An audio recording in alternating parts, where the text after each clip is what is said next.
Bendiga, ¿cómo está la iglesia? ¿Bendecidos solamente? Y para bendecir, usted ya saludó a la persona que tiene a su lado, que tiene atrás. Le deseo bendiciones, dígale que está muy bonito, muy bonita. Así sea por fe, mi hermano. Felicite el hermano que está a su lado.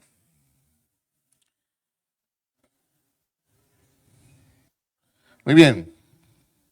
Si yo le dijera a usted que pensara cómo era la vida hace 20 años, ay, la hermana Elizabeth hizo una carita.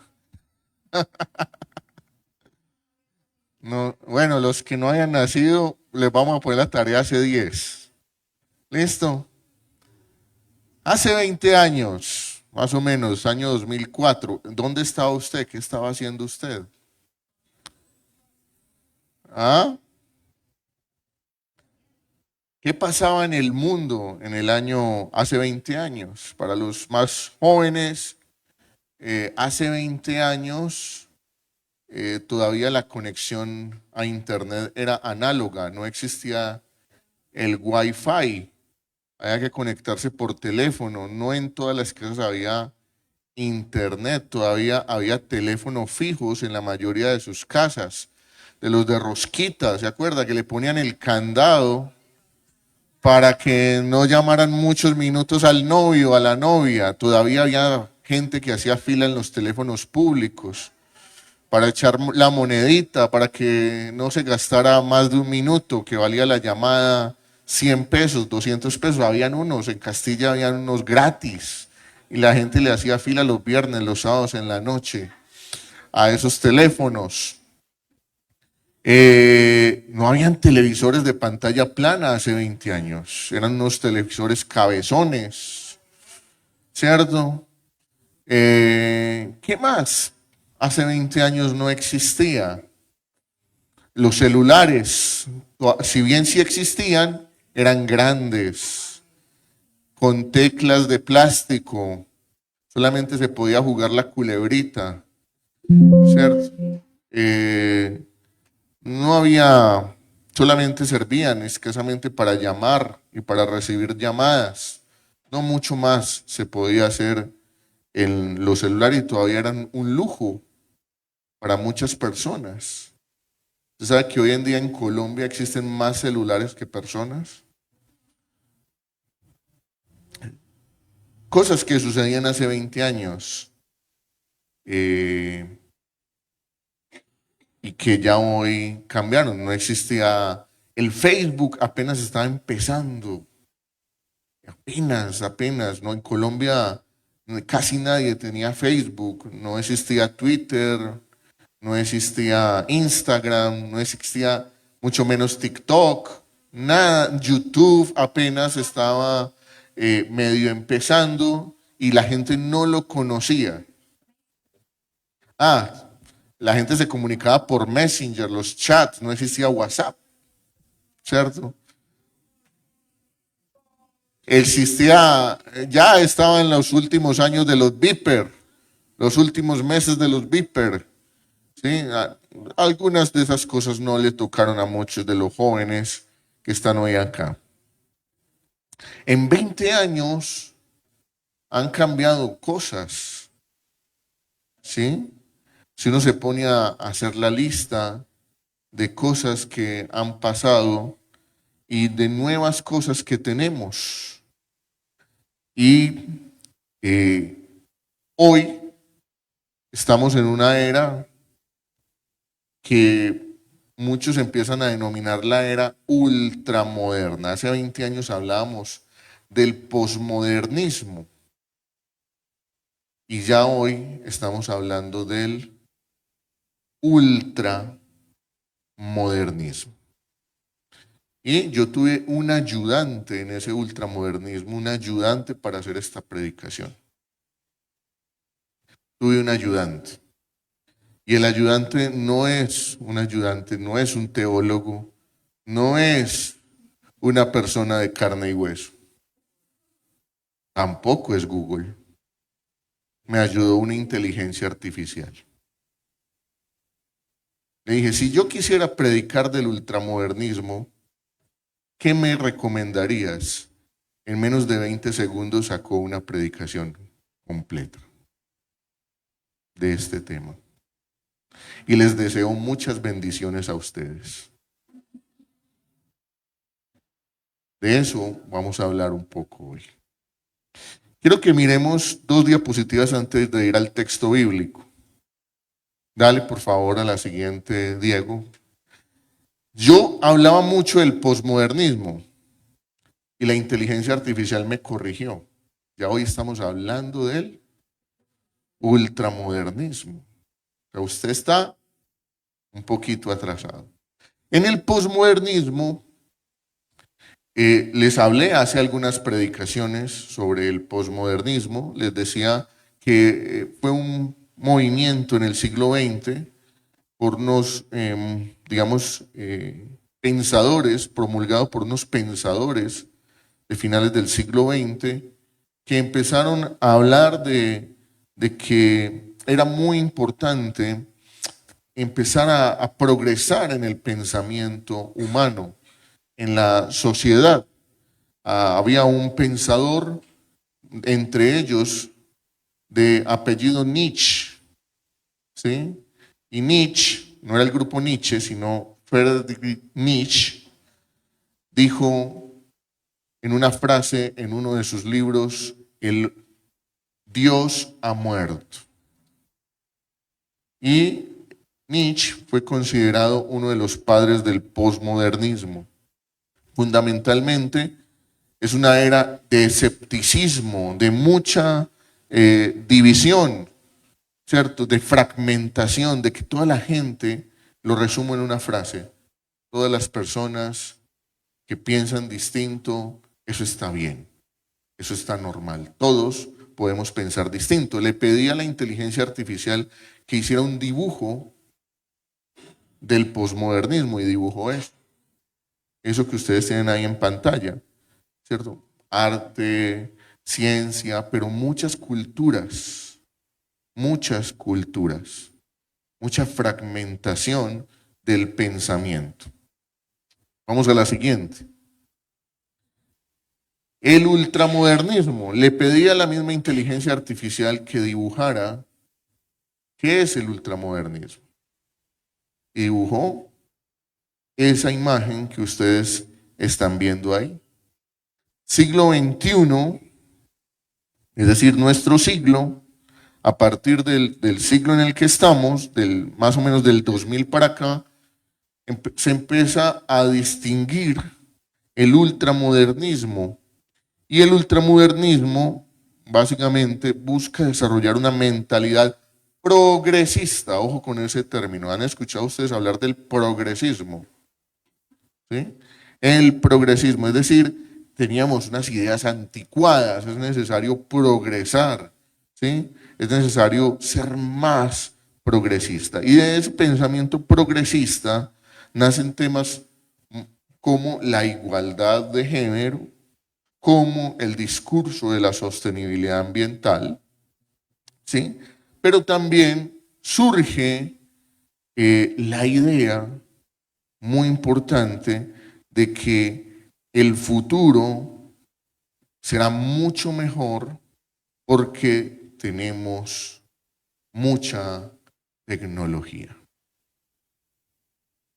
Digamos que en las distintas eras han habido, se han erigido esperanzas humanistas que podríamos casi que elevar a la condición de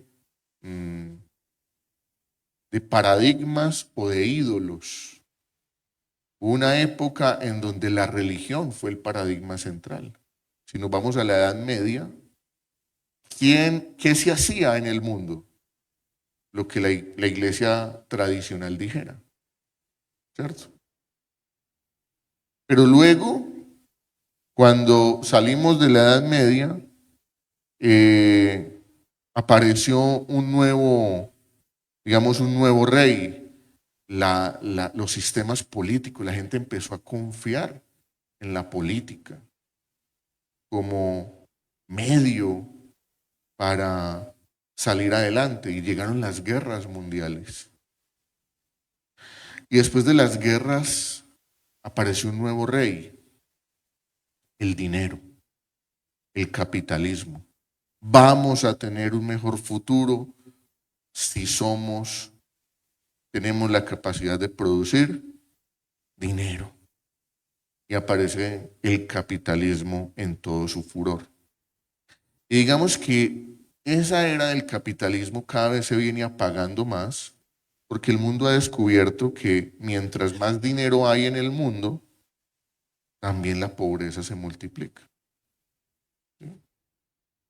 El análisis es que 20 familias del mundo, informe del Foro Económico Mundial, estas cifras no me las invento yo, dijo por allá en el 2018 más o menos, que el 80% de la riqueza del mundo, el 80% de la riqueza del mundo está concentrado en el 20% de la población. ¿Qué significa eso? Que muy pocas personas tienen excesiva riqueza del mundo y que la mayoría, es decir, el 80% de las personas solamente viven con el 20% del dinero. Es decir, lo voy a poner más coquito. Vamos a hacer el ejercicio con 1.000.000 de pesos, para que lo entendamos. ¿Sí? De ese millón de pesos, 800.000 están concentrados en 20 personas. Y las otras 80 personas sobreviven con 200.000 pesos. Así está repartida la riqueza en el mundo. Es decir, hay pobreza, hay hambre, hay necesidad. Si usted va al África, si usted va a parte de Sudamérica, de Centroamérica, va a encontrar mucha pobreza. ¿Sí? Si usted va al sudeste asiático, va a encontrar mucha pobreza. ¿Sí? La riqueza está muy concentrada en pocas manos. Y el nuevo rey que se está montando es la tecnología. ¿Sí? Con la tecnología vamos a tener un mejor futuro. Veamos algunas repercusiones. Dale por favor a la siguiente, Diego, de qué ha pasado, qué nos ha dejado actualmente en la agenda el posmodernismo y lo que está pasando, lo que está entrando ahora, que es el ultramodernismo. Primero, un fortalecimiento del ecumenismo.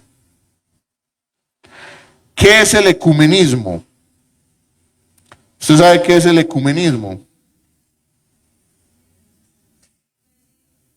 ¿Ah? Ahí está el pastel. Mezcla de religiones, igualdad de religiones. ¿Sí? Entonces, el posmodernismo y el ultramodernismo nos están vendiendo que las religiones son algo cultural, algo importante, pero todas son iguales. Todas conducen al mismo camino. Y todos nos hemos topado en la vida con alguien que nos ha dicho eso. No, lo importante es que uno esté tranquilo con su conciencia. Yo no creo en que haya que estar en alguna religión.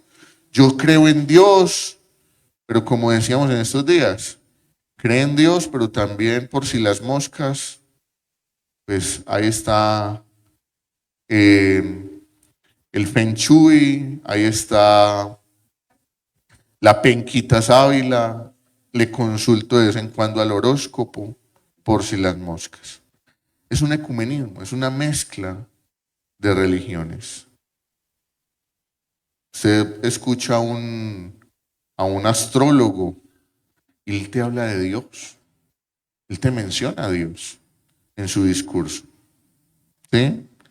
Eso es el ecumenismo. Entonces, cada vez nos dicen, no, no, no, no hay un solo camino, hay muchos caminos.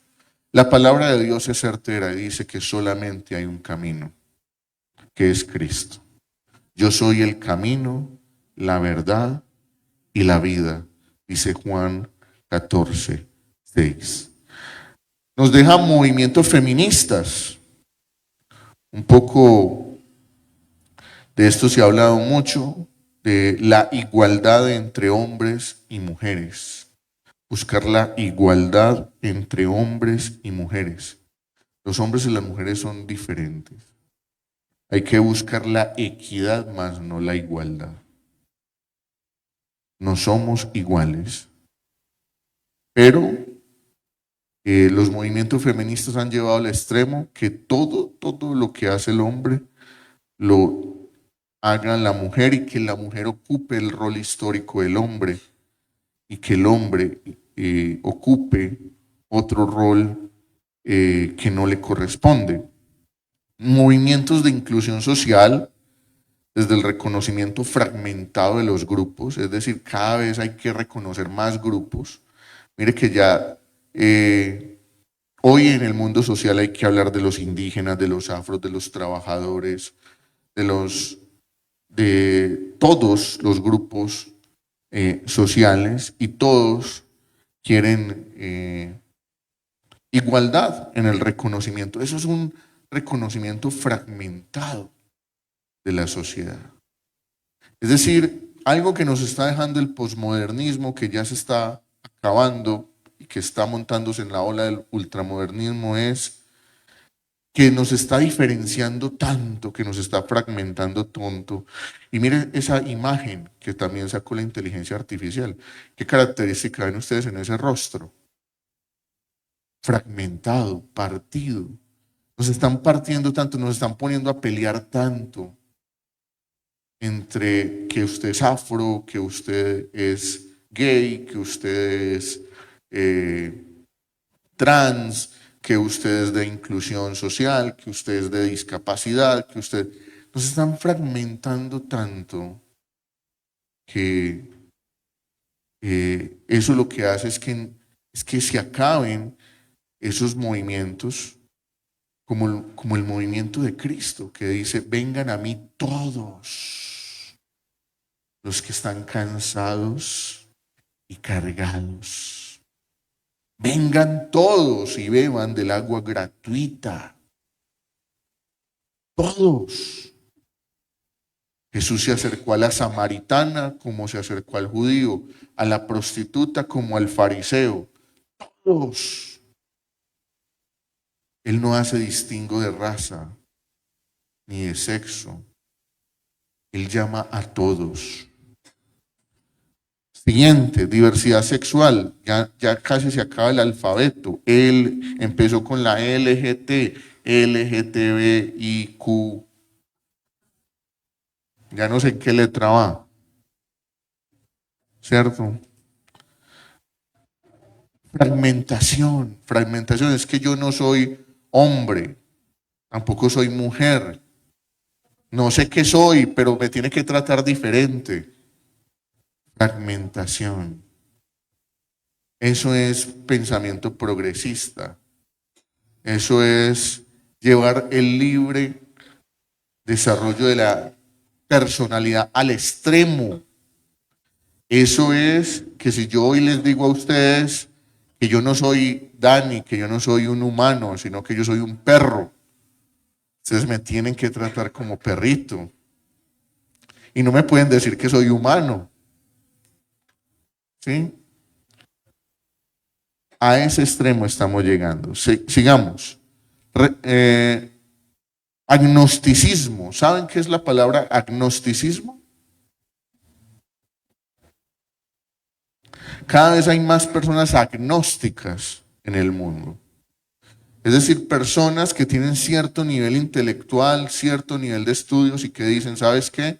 Yo no voy a discutir contigo si Dios existe o no existe, si existe el cielo o existe el infierno.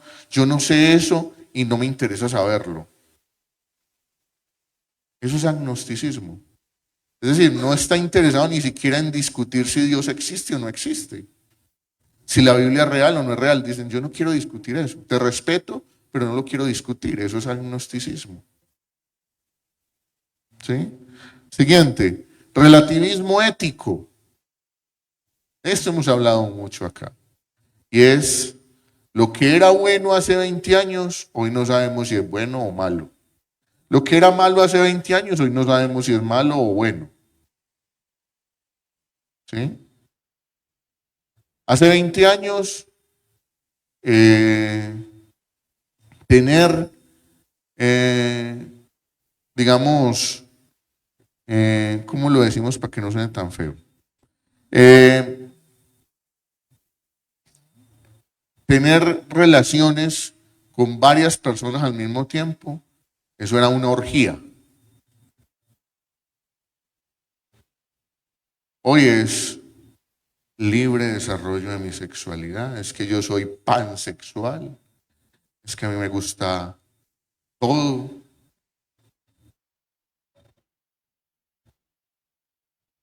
Y hay gente que se está declarando de esa forma.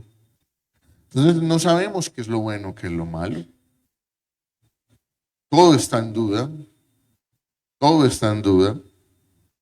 Sigamos. Sustitución de la espiritualidad por conocimiento.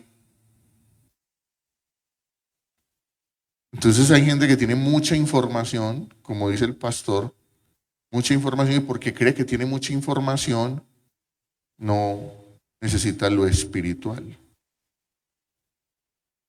Entonces hay gente que piensa que el conocimiento lo va a salvar. Y no es así.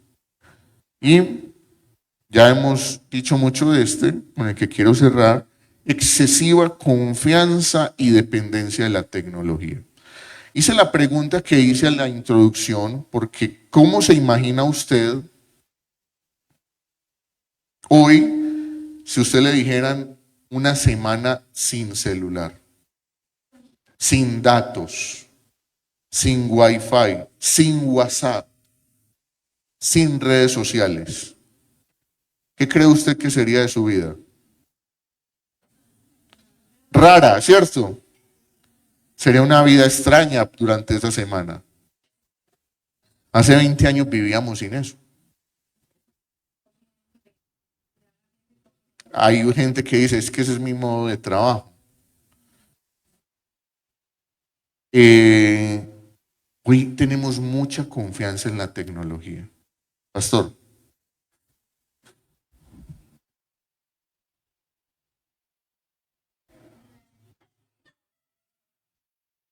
No, y que quiero Aliento Televisión también.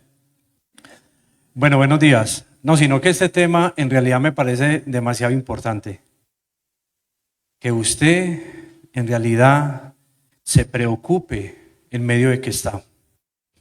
Y quisiera hacer un aporte, quería que les pusiera pues toda esta diapositiva, y es en el ecumenismo. Que puede ser una palabra que a usted le suena para la tradición, pero en realidad es importante que usted sepa de esto. Obviamente de todos los temas que se soltaron ahí. Y es que el ecumenismo estos días se vio muy palpable. El 6 de julio se hizo una marcha en la ciudad. Lo había convocado la Iglesia Cristiana. Y en la marcha se vincularon gente que no estaba invitada. En otras palabras, mire cómo lo explica el pastor Dani aquí, de cómo se fragmenta en algunas temáticas ahí que son muy amplias, pero nos ha hablado al respecto, que son palabras que seguramente para nosotros son muy novedosas, pero deben ser importantes en este tiempo. El ecumenismo, en la marcha que se hizo el 6, se vincularon muchas personas, y si bien los que fuimos notamos, había gente que quería entorpecer la marcha. Se llama ecumenismo, aunque no parezca es. El domingo pasado se estaba promoviendo una marcha en el país. ¿Se acuerdan? Una marcha a nivel nacional. Eso es ecumenismo. En otras palabras, mire cómo lo explica, mezcla de religiones. Se vinculó la iglesia cristiana, se vinculó, en otras palabras, para dañar la imagen de lo que es la iglesia cristiana y sus principios y sus valores. Ahí aplica para todo eso. Por eso en los medios de comunicación vimos gente que no tiene nada que ver con la iglesia y hablando de Dios. Y eso es tratar de dañar la imagen de la iglesia. Le voy a hablar un poquito más lo que le gusta a los jóvenes. El gospel par.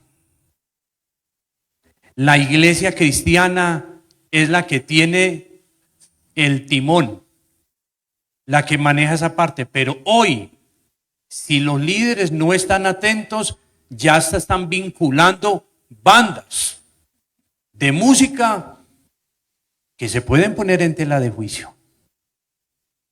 Por eso la iglesia, usted como miembro de la iglesia debe estar muy atento en que usted puede estar vinculado en temas de ecumenismo. Para que tenga cuidado, mi amado. Hay que hacer diferencia. Sobre todo los que hacen tours por iglesias. Se les pega mucha cosa. Muy bien. ¿Vamos a leer la Biblia? Sí, vamos a leer la Biblia. Vamos a ir a Romanos, capítulo 1, verso 21 al 28. Y usted va a leer muy atento. Yo quiero que usted lea muy atento en cuanto yo leo, usted siga la lectura. Y si a usted le gusta subrayar, si a usted le gusta pintar, si a usted le gusta tomar nota, muy importante. ¿Listo? Muy bien. Romanos capítulo 1, verso 21. Mire cómo está hablando el apóstol Pablo a la iglesia en Roma. Dice, pues, aunque conocían a Dios, ¿cómo está ese Dios? ¿Con de qué? O sea, aunque conocían al Dios verdadero, no lo honraron como a Dios, ni le dieron gracias, sino que se hicieron vanos en sus razonamientos, y su necio corazón fue ¿qué? Entenebrecido. ¿Qué significa eso de entenebrecido? Oscurecido, se puso a oscuras. ¿Cómo es usted cuando entra a la pieza y no hay luz? Buscando algo. Está perdido, ¿cierto? Verso 22, profesando ser sabios, oiga esto, profesando ser sabios, se volvieron necios y cambiaron la gloria del Dios incorruptible por una imagen en forma de hombre corruptible, de aves, de cuadrúpedos, ¿y de qué? Y de reptiles. Por lo cual, Dios los entregó a la impureza en la lujuria de sus corazones, de modo que deshonraron entre sí sus propios cuerpos, porque ellos cambiaron la verdad de Dios. ¿Por qué? Por la mentira. Y ojo con esto. Y adoraron y sirvieron a la criatura en lugar del Creador, quien es bendito por los siglos. Amén. Verso 26. La consecuencia de lo que pasó. Por esta razón, Dios los entregó a pasiones desagradables o degradantes, dice esta versión, porque sus mujeres cambiaron la función natural por lo que es contra la naturaleza. Mujeres que se transforman de hombres, mujeres que quieren ser otra cosa.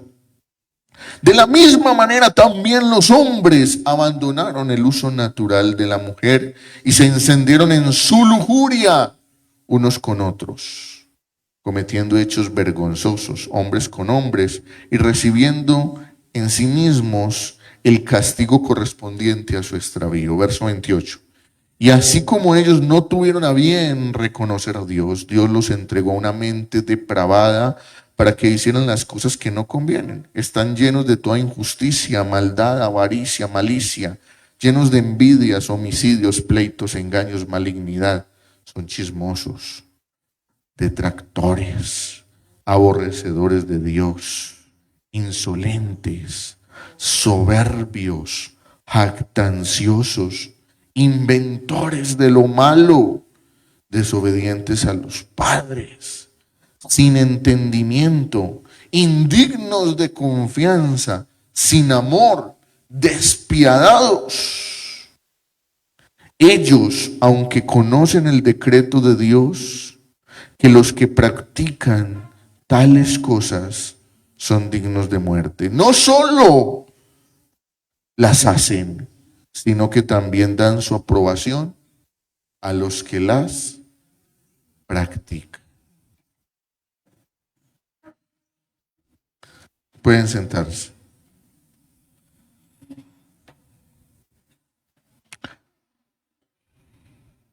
Voy a hablar un poco del contexto de los romanos. ¿Por qué Pablo le escribe eso a los romanos? Lo primero es, ¿qué era Roma en el tiempo del apóstol Pablo? Roma era la capital del mundo, era la ciudad más importante del Imperio Romano y el centro del mundo. Allá estaban todas las culturas, todas las creencias, todos los tipos de comportamiento. Eso era Roma. Y Pablo se propuso fundar una iglesia allí, porque estratégicamente pues era la oportunidad de compartir y de esparcir más rápido el evangelio por el mundo. Había mezcla de creencias y de doctrinas. Los romanos tenían mucha influencia de los griegos. Crearon dioses y diosas a los cuales adoraron. Tenían una mezcla muy importante de las propias creencias romanas, de las creencias griegas, y ahora estaban teniendo una influencia de los judíos y de otros pueblos que estaban allí. Hay una mezcla de creencias. Muchos de los primeros creyentes de Roma, de Corinto, Pablo les tuvo que escribir porque trasladaban muchos de sus hábitos,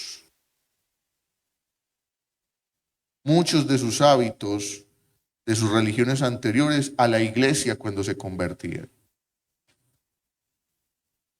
Por eso Pablo es enfático en decirles que cuando llegamos a Cristo hay un nuevo comienzo.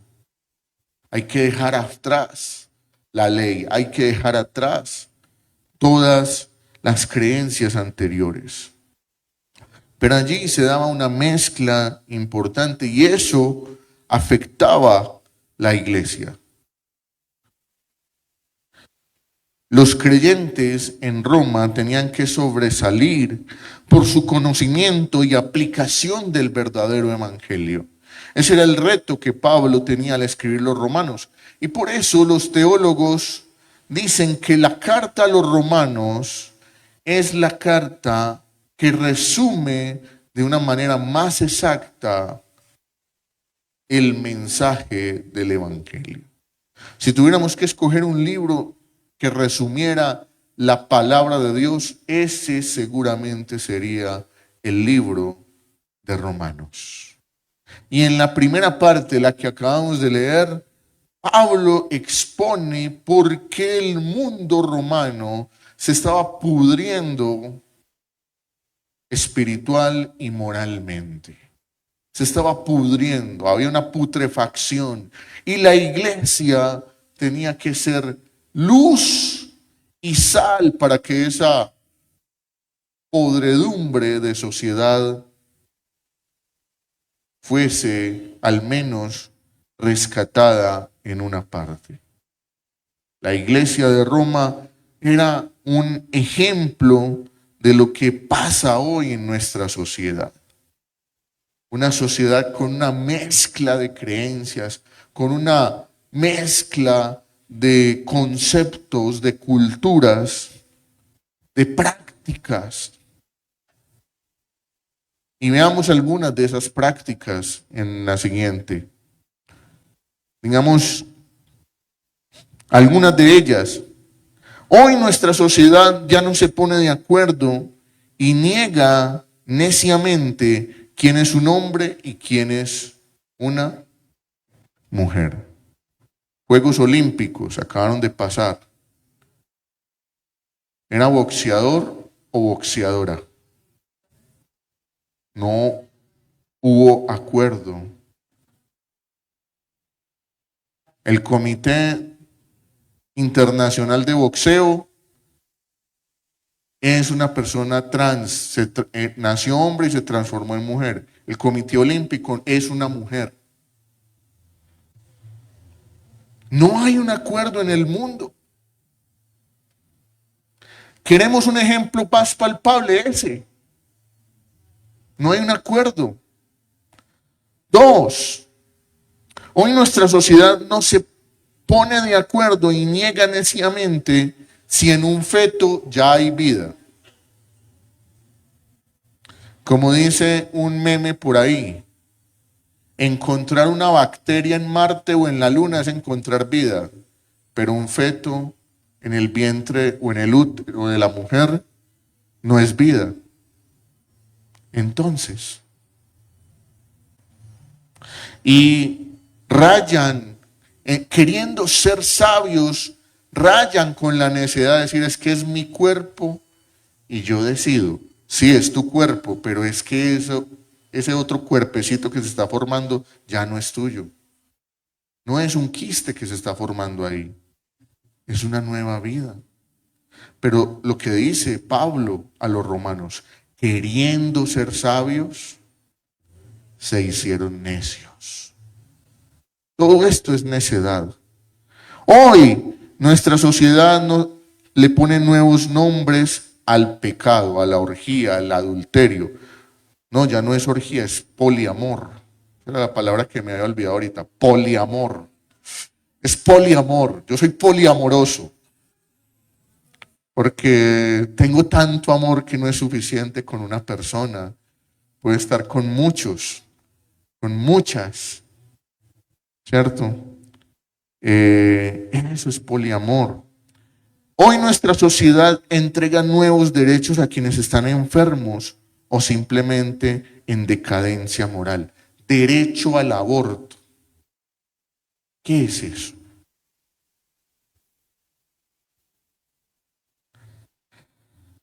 Matrimonio igualitario. Y el día de mañana, si yo me quiero casar con el gato, con el perro, me tienen que dejar casar. Que yo quiero a mi gato, yo quiero a mi perro. Yo me quiero casar con él. ¿Quién me lo puede impedir? Yo soy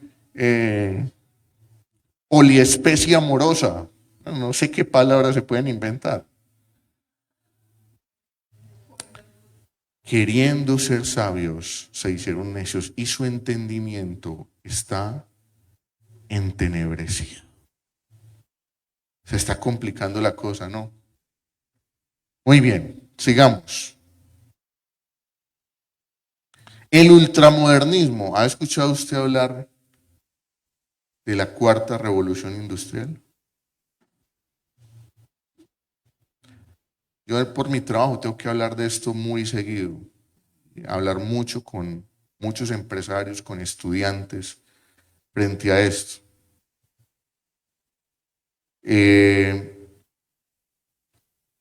Si ustedes observan la imagen, otra vez le pedí a la inteligencia artificial que hiciera una imagen de el ultramodernismo y la cuarta revolución industrial y le pregunté si eso tenía relación y me dijo sí, tiene mucha relación. Y me dijo que era la confianza en que las sociedades tenían en que la innovación y la tecnología solucionarían sus problemas. Ustedes ven, es como una ciudad muy futurista, muy conectada. Bueno, la cuarta revolución industrial, voy a tratar de explicar esto que puede hacer un curso entero en una universidad, pues voy a tratar de explicar un poco por qué se habla de cuarta revolución industrial. La primera revolución industrial, no habíamos nacido ninguno de los que estamos aquí, 1784, la invención de la locomotora, el tren.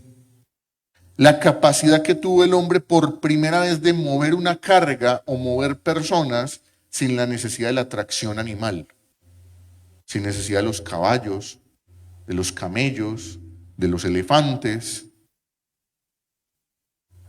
Por primera vez fuimos capaces de mover un sistema por unas vías férreas. Y con ello llegó el automóvil y todo el avión, todo lo que conocemos hoy. ¿Cierto? Pero hasta antes de esa fecha, todo se movía a través de los animales, ¿sí?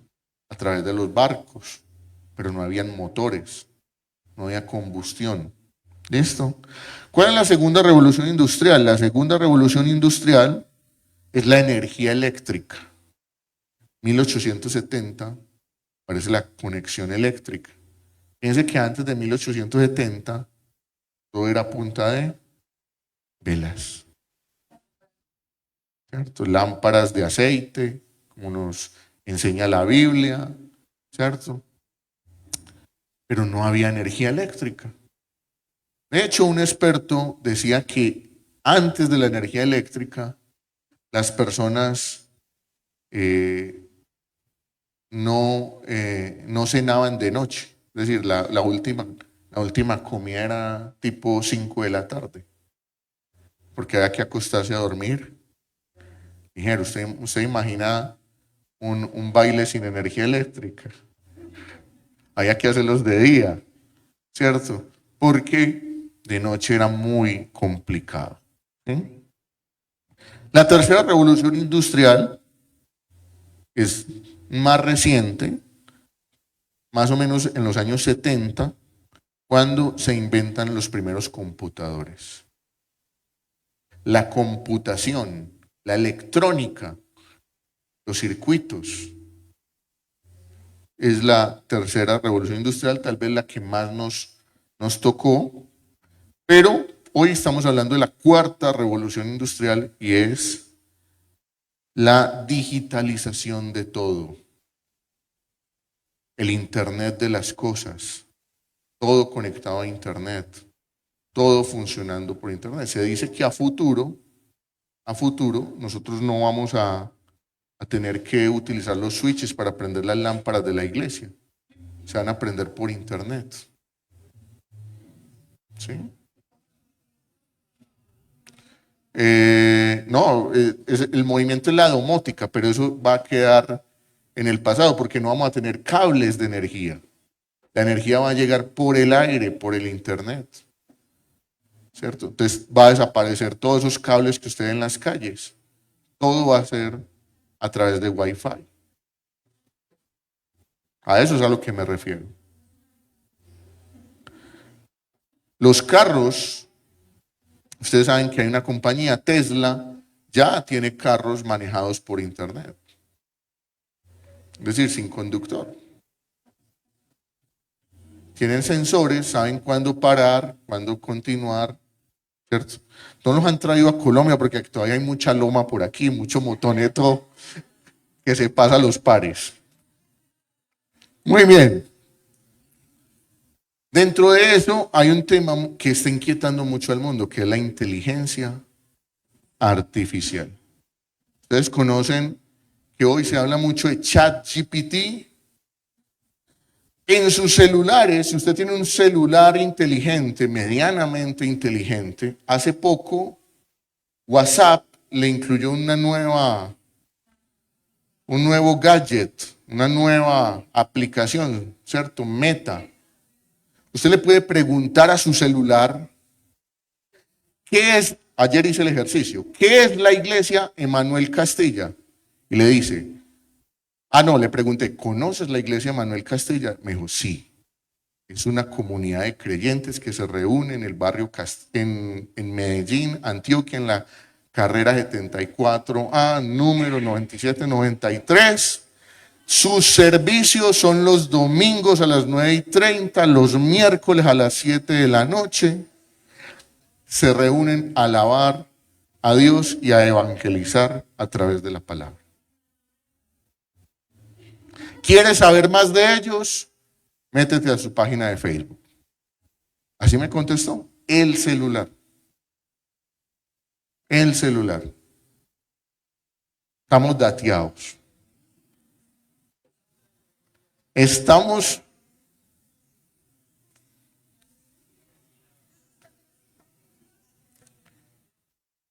en eso va la inteligencia artificial, ¿cierto? Y en muchas cosas más, ¿cierto? Quiero que vean este video, está en inglés, pero yo sé que ustedes son bilingües. Atentos a lo que dice los subtítulos. I believe that humanoid robots have the potential to lead with a greater level of efficiency and effectiveness than human leaders. We don't have the same biases or emotions that can sometimes cloud decision making and can process large amounts of data quickly in order to make the best decisions. Esto sucedió en la primera conferencia de prensa robot humano del mundo durante la Cumbre Mundial sobre la Inteligencia Artificial para el Bien Social organizada por la ONU. Varios reporteros tuvieron la oportunidad de realizar preguntas a robots humanoides. Una de ellas fue si serían capaces de rebelarse contra sus creadores, los humanos, y esta fue la sorprendente respuesta y reacción de uno de ellos. I'm not sure why you would think that. My creator has been nothing but kind to me and I am very happy with my current situation. En los últimos años, la inteligencia artificial ha tenido desarrollos significativos, pero existe preocupación sobre sus capacidades de expansión y cómo regularlo. Los humanoides operados por la inteligencia artificial coincidieron en que no se rebelarían contra la humanidad ni robarían el trabajo a las personas, sino que están para ayudarlas a resolver los problemas. Sin embargo, la expresión de Ameca, al contestar a la pregunta de si pretendía rebelarse contra su creador Will Jackson,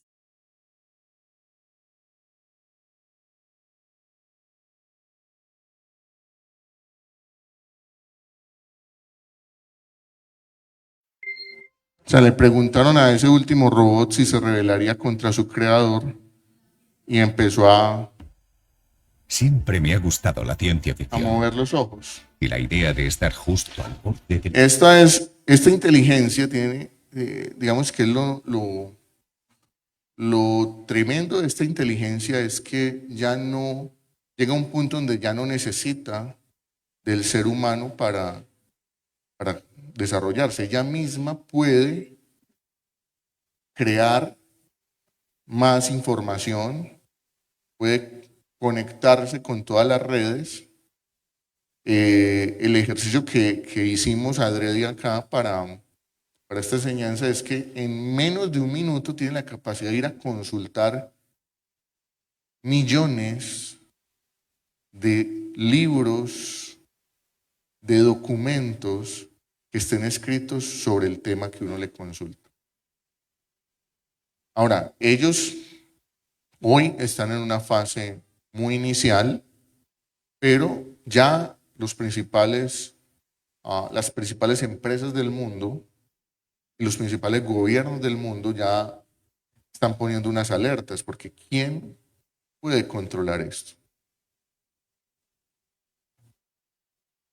¿Quién puede controlar esto? Cuando un sistema de esos se apodere de Internet y le diga a uno lo que le quiera decir.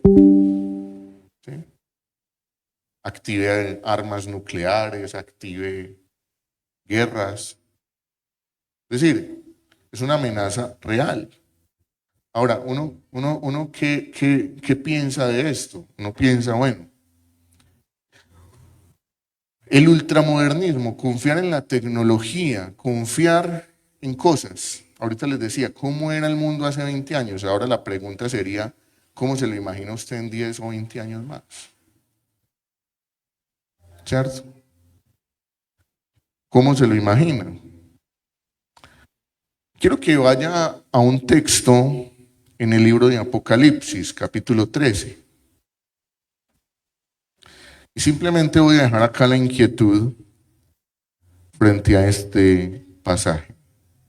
Algo que a mí me ha venido llamando mucho la atención desde hace algún tiempo. Apocalipsis, capítulo 13.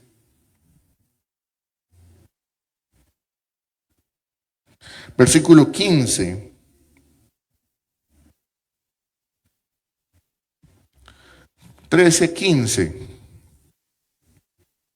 Voy a hablar un poco del contexto para que entendamos, porque es un pasaje que no se puede tomar literal. Es una visión que tiene el apóstol Juan en el libro de Apocalipsis y está hablando de la bestia, de dos bestias, está hablando el apóstol Juan. Y dice en el versículo 15, se le concedió dar aliento a la imagen de la bestia. Voy a hacer una precisión. Esta bestia de la que se está hablando ahí, dice la palabra que, mejor dicho, devolvámonos al 14 para que entendamos. Dice, además engaña a los que moran en la tierra a causa de las señales que le concedió hacer en presencia de la bestia, diciendo a los moradores de la tierra que hagan, ojo, una imagen de la bestia que tenía la herida de la espada y que ha vuelto a vivir. Verso 15, se le concedió dar aliento a la imagen de la bestia, para que la imagen de la bestia también hablara y diera muerte a todos, a los que no adoran la imagen de la bestia. Y hace que a todos, pequeños y grandes, ricos y pobres, libres y esclavos, se le dé una marca en la mano derecha o en la frente, para que nadie pueda comprar ni vender, sino el que tenga la marca, el cual es el nombre de la bestia o el número de su nombre. ¿Por qué traigo a colación este texto? No quiero hacer una inferencia 100%, pero está hablando de una imagen. Ustedes saben que era una imagen para que Juan colocara una imagen en lo que escribió. ¿Qué era una imagen? Una estatua, ¿cierto? Y dice ese texto que a esa imagen se le dio potestad ¿de qué? De hablar. Aliento para hablar. Estos robots son plástico y metal. Y hoy tienen el poder ¿de qué? De hablar. Y no es alguien que está allá diciéndole diga esto. Está hablando por sí sola. Se le dio aliento para hablar. Y luego dice ese texto que se le dio para que tuvieran una marca, para que todos no pudieran comprar ni vender, sino los que tuvieran ¿qué? La marca. Hoy en día, no pensemos que eso es una fila de gente en la Alpujarra diciendo a usted le va a poner una marca, venga que le va a poner una marca, venga que le va a poner el sello aquí o le va a poner el sello aquí. Eso no va a funcionar así. Eso no va a funcionar así. Eso tiene que ver algo con la tecnología. Tiene que ver algo con la tecnología. Y solamente un sistema de inteligencia artificial es el que podrá controlar quién está y quién no está. Solo un supersistema es el que puede controlar eso. Eso no lo va a poder controlar ninguna persona, ni ningún país, ni ningún gobierno. Quiero decir con esto que Todo lo que estamos viendo hay que analizarlo con mucho cuidado. Que lo que está escrito en la Biblia no está escrito por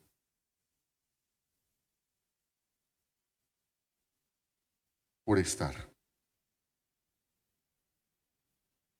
Que la combinación de una sociedad sin valores, sin principios, con alta tecnología,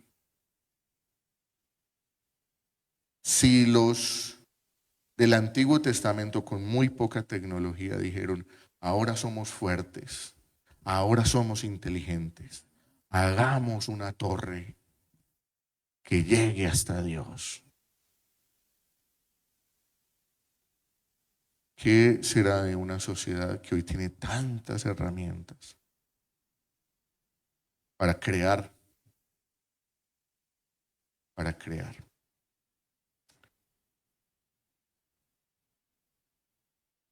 Siguiente. ¿Qué está preparando esta agenda? Bueno, una antesala del tiempo final. Hay un texto ahí, 2 de Tesalonicenses 2:3.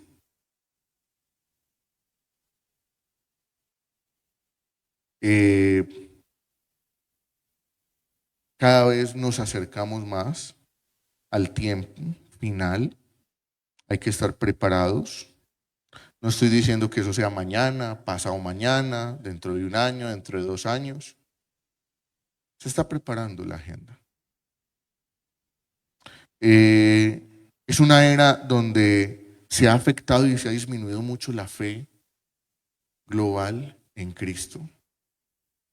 Nótese que la agenda impide, hace 20 años, un jugador de fútbol podía hacer un gol en un partido internacional, sacaba su camiseta, Jesús te ama, Cristo viene, Jesús. Hoy es prohibido. Hoy no se puede hablar de Cristo en un escenario público. Fueron criticados los pastores que fueron llevados a la final de la Copa América. Porque eso no se puede. Y muchos amenazaron con sancionar eso.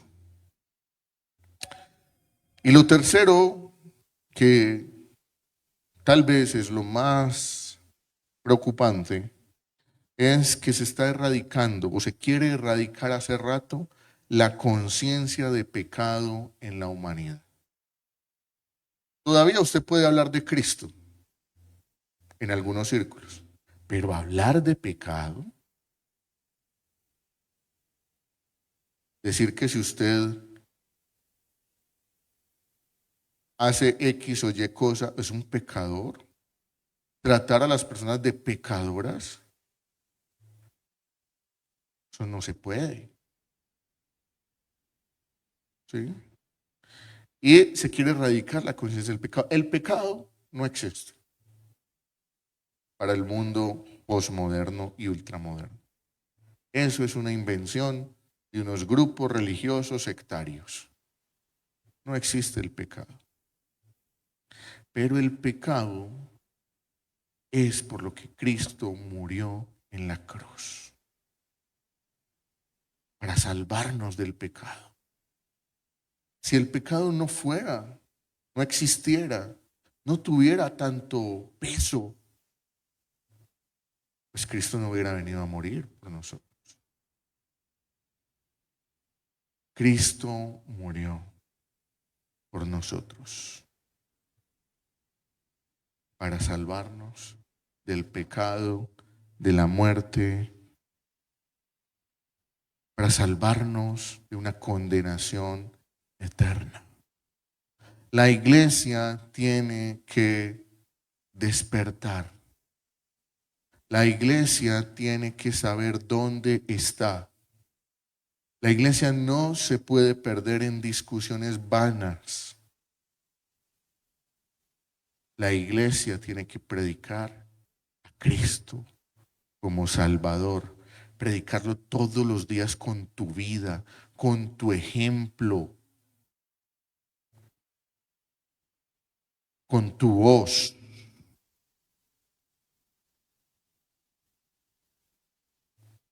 Con quien eres. Baste ya el tiempo para estar enredados en delitos y pecados.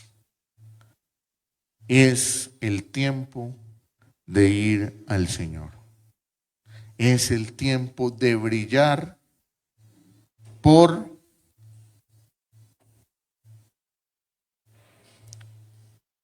la palabra de Dios. Y es un tiempo para afirmar a las nuevas generaciones que vienen en el conocimiento de Dios. Porque en este mar de información se van a perder. Se van a perder en tanta información que hay. Hay que decirles cómo Cristo es la única esperanza de transformación de vida. Mis hermanos, el tiempo se nos acabó, pero seguramente habrá una segunda parte de este tema, así es que estemos muy atentos, muy preparados.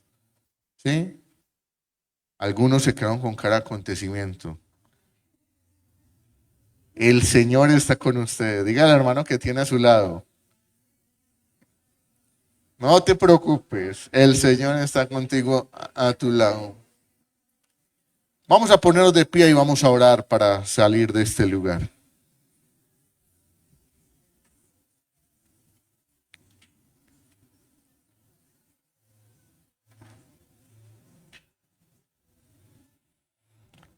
Cierre sus ojos ahí donde está. Amado Padre, Dios eterno, te damos gracias.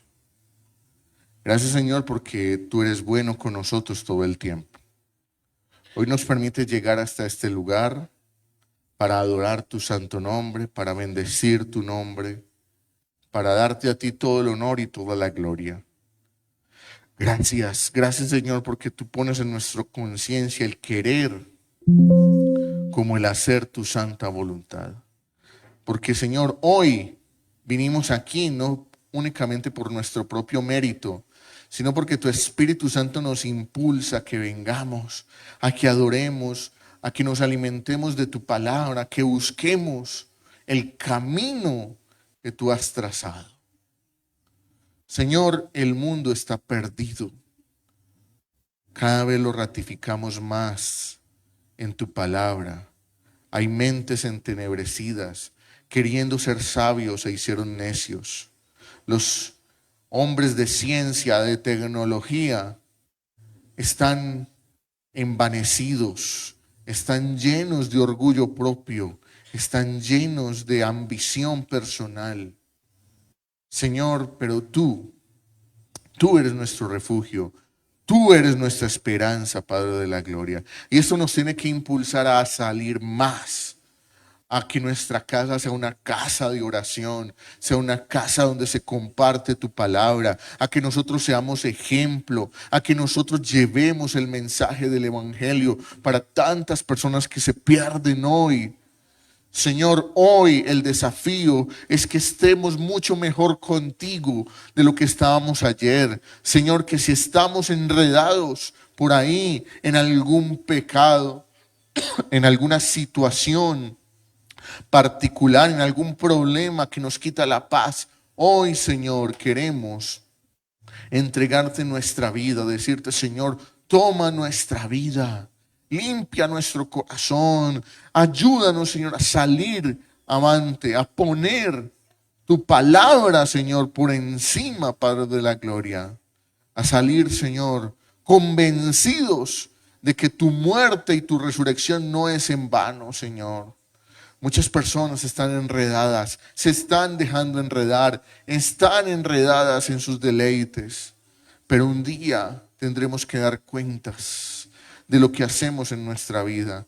Así es que hoy, Señor, yo quiero decirte, Señor, toma mi vida, ayúdame a que mi agenda sea tu agenda, Señor. A que tú marques el camino que yo debo seguir. A que tú marques, Señor, el sendero por donde debo estar, Padre de la gloria. Que no sea mi propia opinión la que me guíe, sino la que dicta, la que delinea tu santa palabra, oh Padre de la gloria. Señor, llévanos con bien de este lugar, Señor. Si hay personas aquí enfermas en alguna situación de calamidad, Padre, que tú seas su fortaleza y su fuerza hoy, Señor. Les enviamos en bendición hacia su casa, Señor. Quita todo obstáculo, Padre de la gloria, que pueda haber de aquí a su casa, a su lugar de llegada, Padre de la gloria. Bendice esta semana en el trabajo, en la casa, Padre de la gloria, en el estudio, en todo, Señor, lo que hagamos, Padre de la gloria, que siempre estemos tomados de tu mano. No hay otro lugar, no hay otro refugio. ¿A dónde iremos, Señor? Solo tú tienes palabras de vida eterna para nosotros. Cuídanos, Señor, cuídanos. Sé tú nuestra fortaleza, nuestro refugio, nuestra torre fuerte, Señor. Padre, llévanos con bien al salir de este lugar y que podamos llegar, podamos volver prontamente a exaltar y bendecir tu nombre. En el nombre de Jesús oramos y te damos gracias. Amén y amén. No se vaya sin saludar a sus hermanos. Que el Señor les bendiga, que tengan una semana excelente y bendecida.